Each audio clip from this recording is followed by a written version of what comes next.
하나님 말씀 전하겠습니다. 지난 시간에 예수님께서 가장 중요한 질문을 하셨죠. 너희는 나를 누구라 하느냐. 그때 베드로가 뭐라고 대답하죠? 예수님은 그리스도십니다. 이렇게 대답합니다. 이거는 베드로가 고백했지만 베드로만의 고백이 아니라 12제자를 대표해서 고백한 거죠. 제자 공동체 전체 고백이다, 이렇게 이해하시면 됩니다. 그리고 이 제자 공동체 고백 위에 예수님은 교회를 세우십니다. 그러니까 주는 그리스도십니다. 이것은 교회 전체 고백이다, 이렇게 이해하시면 됩니다. 예수님께서 뭐라고 말씀하십니까? 이것을 알게 한 것은 혈육이 아니요 인간이 아니요 하늘에 계신 너희 아버지니라. 이게 베드로의 입에서 나왔지만 이게 베드로의 머리에서 나온 게 아니라는 거예요. 하나님이 알려주신 계시적 진리다. 계시적 진리다. 그런 얘기죠. 예수 그리스도는 그리스도시다. 메시아시다. 세상을 회복하고 구원하실 구원자시다. 이 땅에 오셔서 세상을 바로잡고 제대로 통치하실 영원한 왕이시다. 만왕의 왕이시다. 이것이 예수는 그리스도라는 고백의 내용입니다. 예수님께서는 그 고백을 받아들이시죠. 인정하시죠. 근데 이 고백을 들으시고 나서 바로 이어서 예수님께서는 아주 충격적인 말씀을 하시죠. 31절입니다. 인자가 많은 고난을 받고 장로들과 대제사장들과 서기관들에게 버림받아요. 죽임을 당하고 사흘 만에 살아나야 할 것을 비로소 그들에게 가르치시대요. 여기서 인자란 말은 영어로 son of man이잖아요. 사람의 아들, 그런 뜻이죠. 근데 인자란 말은 예수님께서 자신을 가르칠 때 쓰시는 아주 독특한 용어입니다. 다니엘서를 보게 되면 마지막 때에 오실 메시아적 인물을 인자라고 표현하고 있어요. 어쨌든 예수님 당신은 인자라고 가르치셨어요. 인자가 예수님께서 고난을 받으신다고 말씀하시죠. 십자가에 죽으신다고 말씀하시죠. 그리고 3일 만에 다시 살아날 것이라고 말씀하십니다. 비로소 그들에게 가르치시다. 무슨 말이에요? 첫 번째로 말씀하신 거예요. 그래서 오늘 31절이 마가복음 전체에서 예수님이 당신의 십자가와 고난을 예고하신 첫 번째 순환 예고다, 이렇게 볼 수가 있습니다. 근데 오늘 마가복음을 이렇게 자세히 보시면 독특한 것을 발견하게 돼요.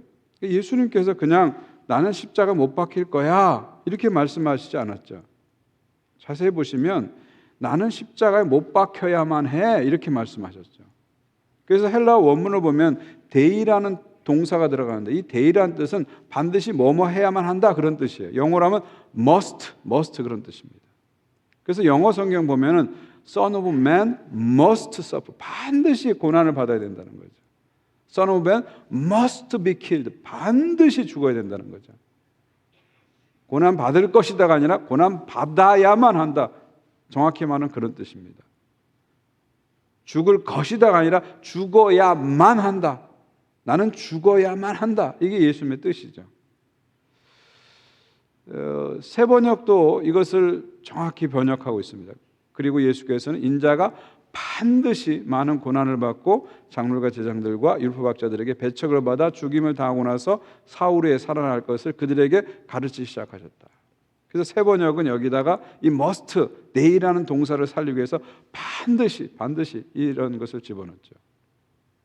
그러니까 예수님은 고난을 받을 것이다가 아니라 고난을 받아야만 한다, 그런 얘기죠. 죽을 것이다가 아니라 죽어야만 한다, 이렇게 말씀하고 있습니다. 이 베드로에게는 이게 너무너무 충격적인 거예요. 이게 이해가 안 되는 거예요. 예수님이 그리스도라고 마셨잖아요. 그걸 인정하셨잖아요. 근데 그리스도이신데 왜 고난을 받으셔야만 합니까? 그리스도이신데 왜 죽으셔야만 합니까? 이게 도대체 이해가 안 되는 거예요. 아니, 그리스도이신데 왜 죽어야 돼요? 그리스도이신데 왜 고난 받아야 돼요? 도대체 이해가 안 되는 겁니다.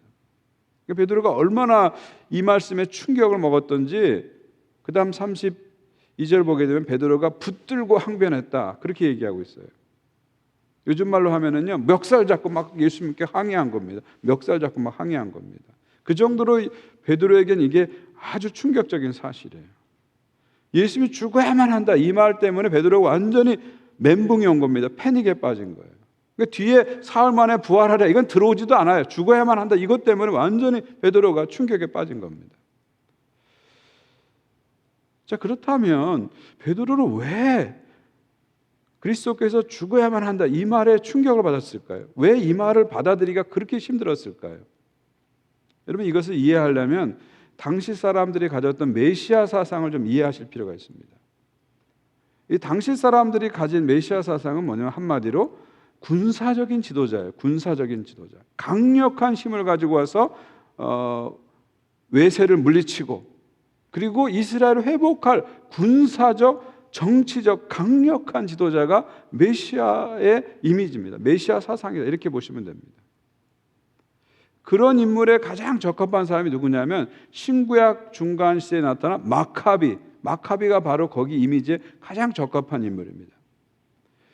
신구약 중간 시대에 이 유대 땅이 헬라의 통치를 받을 때가 있었어요. 알렉산더의 후계자인 셀루쿠스 왕조의 통치를 받을 때가 있었어요. 그때 BC 175년에 안티오쿠스 4세라는 왕이 즉위합니다. 이 왕은 자기 스스로를 에피파네스라 그랬어요. 신의 현현이다 그랬어요. 자기를 신격화시켰어요.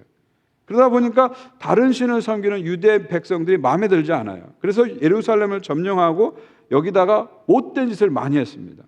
예를 들면은 제사장을 마음대로 임명했어요. 안식일을 못 지키게 했어요. 그리고 율법책을 소지하지 못하게 했고 율법책을 가진 사람은 죽여버렸어요. 할례를 하지 못하게 했어요. 그래서 할례를 향한 부모와 아기를 그 자리에서 같이 죽였어요. 끔찍한 일을 많이 했습니다. 심지어 성전에다가 제우스 신상을 갖다 놓고 성전에서 돼지고기를 바치는 그런 제사까지 해버린 거예요. 그러니까 아주 악랄한 반유대교적인 그런 정책을 한 거죠. 엄청난 극심한 악랄한 무자비한 핍박을 한 겁니다. 여기에 참다 못해서 마카비와 그 형제들이 혁명을 일으킵니다. 이것을 우리가 신구약 중간 시대 마카비 혁명이라고 하죠. 마카비와 마카비를 따른 추종자들이 혁명을 일으켜가지고 게릴라 부대를 만들어요. 게릴라 부대를 만들어서 그 막강한 코끼리로 무장한 그 막강한 이 셀루쿠스의 왕조 안티오쿠스 4세의 군대를 예루살렘에서 물리쳐냅니다. 마치 우크라이나가 러시아 지금 막 물리치고 있잖아요. 수도를 다시 회복했다 그러잖아요. 수도권을 다 회복했다 그러잖아요. 그런 식으로 물리쳐버리는 거예요. 얼마나 기쁜 날입니까? 그래서 다시 예루살렘을 회복합니다. 수복합니다. 그리고 성전을 다시 회복합니다. 이게 바로 수전절이에요. 이걸 기념하는 게 수전절이에요. 한우카죠. 여러분 북미 땅에서 특히 캐나다에서 보시면 웨더스테이에 가시면 크리스마스와 한우카가 비슷한데 한우카를 얼마나 크게 지킵니까? 이게 바로 마카비가 예루살렘 성전을 회복한 것을 기념한 게 한우카 명절입니다. 그러니까 지금 당시 사람들은 메시아는 마카비 같은 사람이라고 생각한 거예요. 마카비 같은 사람이라고 생각한 거예요. 제자들은 어렸을 때부터 이 마카비 얘기를 들으면서 이런 마카비 같은 메시아가 올 거라고 기대하고 있었던 거예요. 그래서 와가지고 마카비 같은 메시아가 와가지고 외세를 다 물리쳐내고 다윗 시대의 번영과 평화를 회복할 것이다. 그런 부푼 기대를 갖고 있었던 것입니다. 지금 베드로가 가진 메시아 사상은 이겁니다. 제자들이 가지고 있는 메시아 사상은 이거예요. 어렸을 때부터 이거를 계속 듣고 자란 겁니다. 듣고 자라는 거예요. 그러니까 제자들이 다 이런 사상을 지금 가지고 있는 거예요. 이런 사상을 가지고 있는 거예요. 그래서 여러분 복음서를 보게 되면 예수님께서 십자가지로 이렇게 올라가실 때 마가복음 10장 보면 십자가에 올라가실 때 제자들은 뭘 꿈꾸고 있어요? 예수님이 예루살렘에 가서 왕으로 등극할 것을 영광받을 것을 꿈꾸고 있잖아요. 그래서 12제자인 12제자 중에서 요한과 야고보와 요한 형제가 뭐라고 요구해요? 당신이 왕될 때, 예수님 왕될 때 우리를 왕의 오른편에 왼편에 앉게 해주세요. 이렇게 말하잖아요. 그러니까 마카비 같은 이런 꿈을, 그런 메시아의 꿈을 제자들이 꾸고 있었다는 겁니다. 심지어 이런 생각은요, 예수님이 십자가에 죽으시고 부활하신 다음에도 바뀌지 않아요. 그래서 예수님께서 십자가에 죽으시고 부활하시고 승천하실 때 사도행전 1장 보게 되면 제자들이 그때 예수님께 뭐라고 질문하죠? 이스라엘 나라를 회복할 때가 언제입니까? 이렇게 물어보죠. 여전히 마카비적인 그런 메시아관을 가지고 그런 기대를 제자들이 가지고 있었다, 그런 얘기죠. 그러니까 이런 것을 어렸을 때부터 들으면서, 이런 메시아 사상을 어렸을 때 들으면서 이런 메시아 사상을 가지고 있는 베드로와 제자들에게는 메시아이신 예수 그리스도께서, 그리스도이신 예수 그리스도께서 고난을 받아야만 하고 죽어야만 한다는 게 도대체 이해가 안 되는 거예요. 도대체 이해가 안 되는 거예요. 예수께서 그리스도이신데 십자가에서 죽으셔야 되고 죽어야지 부활이 되시고 죽으셔야지만이 메시아의 사역을 완성하신다, 이 말이 도대체 이해가 안 된다는 거죠. 십자가에서 죽임당한 걸 통해서 죄와 악을 심판하시고 해결하시고 모든 세상을 바로잡으실 것이다, 이 말이 도대체 이해가 안 된다는 것입니다. 그러니까 제자들이 갖고 있는 메시아 사상하고 예수님이 생각하고 있는 메시아 사상에 충돌이 일어나는 거예요. 그러니까 베드로가 펄쩍펄쩍 뛰면서 지금 예수님 붙잡고 막 항의하고 있는 것입니다. 항의하고 있는 것이죠. 그거를 제자들이 받아들이지 못하는 겁니다. 그러나 예수님은 그럼에도 불구하고 당신께서 반드시 고난을 받아야만 하고 당신께서 반드시 죽어야만 한다고 말씀하시죠. 이게 무슨 말이에요? 내가 죽어야만 한다, 이건 뭐예요? 이거는 필연적이라는 거예요. 필수적이라는 거예요. 어떤 선택 사항이 아니라 필수 사항이다, 그런 얘기예요. 내가 죽어야만 하나님의 뜻이 이루어진다, 이런 얘기예요. 내가 죽어야만 내가 그리스도가 된다는 것이에요. 내가 죽어야만 하나님 나라가 이루어진다는 것이죠. 다른 길이 없다는 것입니다. 이미 이것이 정해져 있다, 그런 얘기예요. 정해져 있다는 거죠. 예수님께서 내가 인류를 위해서 희생해야 돼, 이를 선택한 게 아니라 태초부터 하나님께서 당신의 아들이 죽어야만 된다고 결정해 놓으신 거예요. 결정해 놓으신 거예요. 이것이 하나님의 방법이고 하나님의 계획이고 하나님의 계시다, 예수님은 그렇게 받아들이신 것이죠. 그리고 거기에 순종함으로 예수께서는 십자가에서 죽으시게 되신 거죠. 죽으시게 되신 거죠. 명확히 얘기하면 죽는 게 아니라 죽임을 당하는 거죠. Must be killed니까 죽임을 당하는 거예요. 죽임을 당하는 거죠. 장로들과 제사장들과 서기관들에 의해서 죽임을 당한다. 권력자들에 의해서 폭력적인 방법으로 죽임을 당하신다, 이런 얘기예요. 그냥 예수님이 내가 인류를 해서 죽을게 하고 몸을 확 던지신 게 아니라, 스스로 던지신 게 아니라 권력자들에 의해서 폭력적인 방법으로 죽임을 당하셔야 된다, 그런 얘기예요. 이렇게 죽임을 당하셔야지만이 부활이 있고 그리고 하나님 나라가 있고 메시아의 사역이 완성된다, 예수님은 그렇게 생각하신 거예요. 그게 제자들과 예수님에게 아주 결정적인 차이죠. 이렇게 해야만이, 내가 죽어야만이 하나님의 말씀이 온전히 이루어진다, 예수님은 그렇게 생각하신 거죠. 그래서 바울은 예수님의 십자가의 죽음을 이야기할 때 앞에 뭐라고 붙이냐면 성경대로, 이걸 꼭 붙이죠. 성경대로 고난받으시고 성경대로 죽으시고 성경대로 장사 지내셨다가 성경대로 살아났다. 이게 무슨 말이에요? 예수님께서 십자가에 죽으시고 부활하신 것은 하나님의 말씀이 기록한 대로, 하나님의 말씀이 예언한 대로 일어난 일이다, 그런 얘기. 일어난 일이다. 그러니까 하나님의 갑작스러운 아이디어가 아니라 하나님이 태초부터 계획하신 하나님의 계획이다, 하나님의 방법이다, 그런 얘기죠. 첫사람 아담이 창세기를 보게 되면 범죄했잖아요. 그래서 에덴 동산에서 쫓겨나게 됐잖아요. 그때 하나님께서 어떻게 하셨습니까? 양을 잡아서 가죽옷을 입혀주셔서 그들의 수치를 가려주셨죠. 태초부터 어린 양의 희생이 나옵니다. 아브라함이 하나님 말씀에 순종해서 이삭을 바칠 때 어떻게 됐죠? 모리아 산에서 하나님이 어린 양을 준비했죠. 그 모리아 산의 어린 양이 죽음으로 말미암아 이삭이 살 수 있었잖아요. 그 모리아 산이 어디예요? 예루살렘이잖아요. 그 모리아 산 위에 예루살렘이라는 도시가 세워지잖아요. 바로 그 모리아 산 예루살렘에서 하나님의 어린 양으로 예수께서 오셔서 십자가의 죽으심으로 모든 사람이 살게 됐잖아요. 창세기의 모리아산에서 어린 양의 죽음으로 이삭이 살듯이 마태복음, 마가복음, 누가복음, 요한복음, 복음서의 모리아산에서는 하나님의 어린 양 예수께서 죽으심으로 우리 모두가 살게 된 것입니다. 출애굽기를 보게 되면 하나님께서 출애굽하시는 과정에서 결정적인 구원의 방법으로 쓰시는 게 뭐죠? 어린 양의 제사 아닙니까?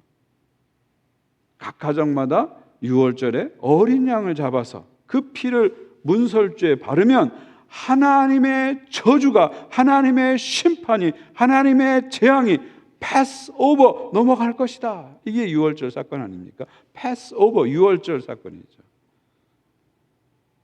그 어린 양의 피 흘림을 통해서 패스 오버 심판이 넘어갈 것이다. 저주가 넘어갈 것이다.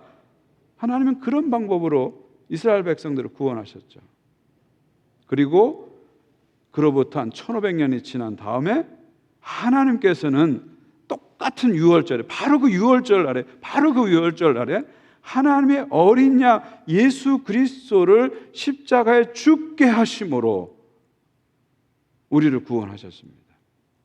첫 번째 유월절에서는 그 어린 양의 죽음을 통해서 이스라엘이 구원을 받았다면, 예수께서 완성하신 그 마지막 유월절에서는 하나님의 어린 양 예수께서 죽으심으로 모든 민족과 족속이 다 구원을 받게 된 것이죠. 그리고 모세가 시내산 언약 이후에 제사제도라는 게 생기잖아요. 제사제도라는 게 뭡니까? 하나님께 나오는 방식을 정해준 거죠. 니들 마음대로 하나님 앞에 나오지 말고 내가 정해준 방식대로 내 앞에 나오라. 이게 제사제도의 핵심이죠. 내가 정해준 방식대로 나와야 너희가 죄사함을 받고 내 앞에 나올 수 있다. 이게 제사제도의 핵심이죠. 근데 그 제사제도의 핵심은 뭐죠? 바로 피 흘림이잖아요. 그래서 제사를 드려 나온 사람은, 죄가 있는 사람들은 어떻게 합니까? 내 죄를 짐승의 소나 양이나 이 짐승의 머리에 손을 얹음으로, 안수함으로 내 죄를 그 짐승에게 전가시키는 거예요. 내 죄를 전가받은 그 짐승이 피 흘려 죽음으로, 그래서 하나님께 불태워 드려짐으로 말미암아 내 죄가 해결되는 거예요. 내 죄가 용서받는 거예요. 내 죄가 덮어지는 겁니다. 내 죄가 씻겨지는 거죠. 이게 바로 제사제도의 핵심입니다. 하나님께서는 이 제사를 어떻게 완성하시죠? 하나님의 어린 양 예수께서 십자가의 죽으심으로 이 제사를 완성하십니다. 반복적인 동물의 제사가 아니라 단번에 once for all, 단번에 그리스도께서 십자가에서 죽으심으로 모든 제사를 완성하시죠. 그래서 인류의 모든 죄를 담당하시고 우리의 모든 죄를 해결해 주시고 우리의 모든 죄를 근본적으로 가져가 주십니다. 이것이 하나님 아버지께서 우리를 향하신 계획이셨죠. 그리고 이 모든 계시의 어떤 절정에 나타나는 것이 이사야 53장의 고난받는 종의 이야기입니다. 이사야 53장 5절입니다. 그가 찔림은 우리의 허물 때문이요 그가 상함은 우리의 죄악 때문이라. 그가 징계를 받음으로 우리가 평안을 누리고 그가 채찍에 맞음으로 우리가 나음을 입었다. 고난받는 종 예수 그리스도께서 이 땅에 오셔서, 그리스도이신 예수께서 이 땅에 오셔서 우리의 죄 때문에, 우리의 허물 때문에 대신 채찍에 맞고 대신 징계를 받고 대신 죽임을 당하신다는 거죠. 그 일을 통해서 우리가 구원을 받고 치유를 받고 회복을 받는다, 그 말씀입니다. 그분이 죽으심으로 말미암아 우리가 그 죽음 때문에, 그 피 흘리심 때문에 구원을 받고 치유를 받고 회복을 받게 된다 말씀하시죠. 그 다음 6절을 보기엔 우리는 다 양 같아서 그릇 행하여 각기 제 길로 갔거늘 여호와께서는 우리 모두의 죄악을 그에게 담당시키셨도다. 우리는 다 각자 자기 길로 가는 거예요. 자기가 좋아하는 대로 가고 자기가 가고 싶은 대로 가고, 그래서 우리가 가는 길은 결단코 하나님의 길이 될 수 없는 거예요. 우리가 가는 길은 자기의 길이기 때문에 하나님께 절대로 도달할 수가 없는 것입니다. 우리의 노력으로, 우리의 지식으로, 우리의 어떤 행위로도 하나님 앞에 나갈 수 있는 것이 아무것도 없는 것이죠. 우리는 결국 메시아의 희생의 원인만 제공했을 뿐이지 우리의 어떤 것도 하나님께 나가는데 소용이 되거나 도움이 되는 것이 하나도 없는 것입니다. 그래서 하나님께서는 우리를 대신해서 고난받는 종으로 하나님의 어린 양으로 이 땅에 예수 그리스도를 보내셔서 죽게 하심으로 우리 모두의 죄악을 그에게 담당시키셨도다. 하나님의 어린 양이 우리의 모든 죄를 가져가신 거죠. 하나님의 어린 양이 우리의 모든 심판을 가져가신 거죠. 하나님의 어린 양이 우리의 모든 저주를 가져가신 거죠. 우리의 모든 죄를 짊어지시고 골고다 언덕을 오르시고 십자가에 죽으심으로 예수 그리스도께서 우리의 모든 죄를 해결하신 것입니다. 십자가는 창세부터 하나님께서 계획하신 것입니다. 그냥 갑작스러운 아이디어로 예수께서 십자가에 죽으신 것이 아니라 하나님의 인간을 구원하시기 위해서 창세부터 계획하신 하나님의 계획입니다. 하나님의 계시입니다. 그래서 십자가는 하나님의 지혜예요. 우리의 지혜로 만들어낸 것이 아니라 하나님의 지혜입니다. 또 십자가는 하나님의 능력입니다. 이 십자가를 믿는 사람들에게 실질적으로 효과적으로 죄 사함을 주고 실질적으로 효과적으로 구원을 주고 실질적으로 효과적으로 새 사람을 만들어줍니다. 그래서 십자가는 하나님의 능력이 됩니다. 그러나 이 십자가는 인간이 고안한 방법이 아니라 하나님이 만드신 방법이에요. 하나님이 만드신 방법이기 때문에 우리의 이성으로 이해가 안 되는 거예요. 하나님이 만드신 방법이기 때문에 우리의 상식으로 납득이 안 되는 거예요. 납득이 안 되는 거예요. 그래서 우리가 이 십자가를 이해하려고 애를 쓰지만 이해가 안 되는 거예요. 우리가 이것을 해석하려고 애쓰지만 이해가 안 되는 거예요. 인간이 만들어낸, 인간이 고안한 어떤 종교적인 방법이었다면 우리에게 시원하게 우리 이성에 딱딱딱 맞을 거예요. 그러나 하나님의 방법이기 때문에, 하나님이 하신 일이기 때문에 우리에게 이해가 되지 않는 것이죠. 납득이 되지 않는 것이죠. 그래서 하나님께서는 우리들에게 십자가의 사랑을 보여주시면서 너희들은 이것을 이해하라고 요구하지 않으세요. 너희들은 이것을 해석하라고 요구하지 않으세요. 너희들은 이것을 믿으라고 요구하세요. 너희들은 이것을 받아들이라고 요구하세요. 우리의 이성으로는 도저히 해석할 엄두조차 나지 않는 이 하나님의 방법, 하나님의 계시 앞에서 우리는 이해를 구하는 것이 아니라 해석을 구하는 것이 아니라 믿음으로 받아들이는 것이죠. 나는 십자가를 지금도 다 이해할 수가 없습니다. 이 하나님의 방법을 나는 다 이해할 수가 없습니다. 왜 하나님이 이렇게 하셨는지 나는 알 수가 없습니다. 그러나 하나님께서 나를 구원하시기 위해서 하신 것을 믿습니다. 내가 할 수 있었다면 하나님이 내게 하도록 맡겼을 텐데 내가 할 수 없기 때문에 내 대신 하나님의 아들을 희생시킴으로 하나님이 하신 것을 믿습니다. 하나님 감사합니다. 예수님 감사합니다. 성령님 감사합니다. 하나님의 사랑을 나는 받겠습니다. 이것이 우리가 할 수 있는 유일한 말이죠. 결론적으로 말씀드리면 십자가는 하나님의 사랑입니다. 하나님의 사랑입니다. 하나님의 사랑이에요. 왜 예수께서 십자가에서 죽으셔야만 했는가? 그 이유는 딱 한 가지입니다.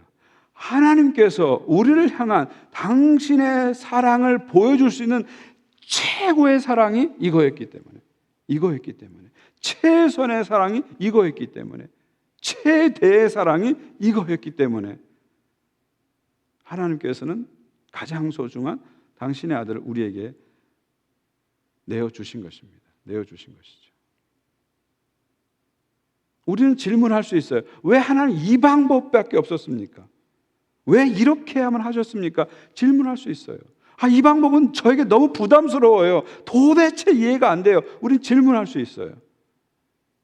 그러나 하나님은 그 모든 질문에 딱 한 가지로 대답하시죠. 나는 이렇게 할 수밖에 없었단다. 나는 이렇게 할 수밖에 없었단다. 내 아들을 주는 것으로 너희들을 사랑할 수밖에 없었단다. 내가 내 아들을 너희들에게 주는 것이 내가 줄 수 있는 최고의 사랑이다. 아들을 주었는데 내가 더 무엇을 너희들에게 주어야 되겠느냐? 더 줄 것이 없다. 아들까지 줬는데 못 줄 게 뭐 있냐? 이것이 하나님의 응답입니다. 하나님의 응답입니다. 십자가는 이해할 수 없는, 도달할 수 없는 하나님의 놀라운 사랑입니다. 우리가 아직 죄인 되었을 때, 우리가 자격이 없었을 때, 공로가 없었을 때, 행위가 없었을 때, 아무런 가망성이 없었을 때 그리스도께서 십자가에서 죽으심으로 하나님께서 우리를 향한 당신의 사랑을 확증하셨습니다. 그리고 그 사랑으로 지금도 하나님은 나를 사랑하고 계시고 우리를 사랑하고 계십니다. 십자가는 하나님의 사랑입니다. 그래서 예수 그리스도는 십자가에서 죽으셔야만 했습니다. 기도하겠습니다.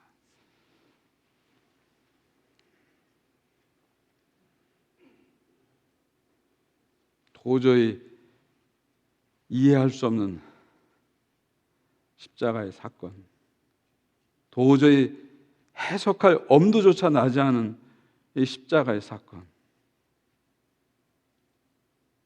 그 앞에서 우리가 고백합니다.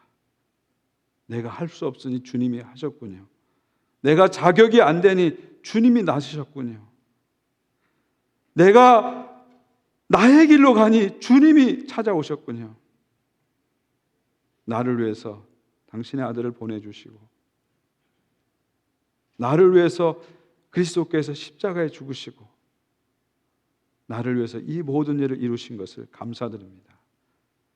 십자가의 사랑이 항상 나를 향하고 있다는 것, 그 사랑으로 지금도 내일도 영원토록 변함없이 나를 사랑하고 계시다는 것을 감사드립니다. 날마다 십자가의 사랑 안에 거하게 하시고 이 사랑에 응답하는 삶을 살아가는 저희들 되게 도와주시옵소서. 감사, 영광 올려드립니다. 예수 그리스도의 이름으로 기도하옵나이다. 아멘.